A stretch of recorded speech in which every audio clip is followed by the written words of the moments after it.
जामिमां पुष्पितां वाचं प्रबोधन्त्य विपश्चित वेदबादर ताहा पार्थ नान्यदस्तिते वादिनः कामात्मानः स्वर्गपरा जन्म कर्म फल प्रदां क्रिया विशेष बहुलां भोगेश्चर्य गतिं प्रति भोगेश्चर्य प्रसक्तानां तया प्रकृते चेतसां व्यवसायत्मिका बुद्धि ही समाधव न विधीयते। हे अर्जुन, जो माने भोगरे बुड़ी रही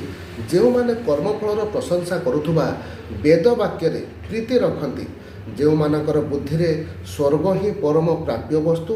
एवं जो माने स्वर्गर बड़ी अन्य कौन सी वस्तु नहीं बोली कहती से ही अविवेकी माने भोग ऐश्वर्य प्राप्ति निमंते जन्म रूपक कर्मफल देउथिबा क्रिया बहुल श्रुति मधुर सुंदर पुष्पित बाणी कहती सेहीपरि बाणी द्वारा जो मानकर चित्तहरण हो जाइछि जो माने भोग और ऐश्वर्य अत्यंत आसक्त सही पुरुष मानकर परमात्मा ठारे निश्चयात्मिका बुद्धि हो नहीं।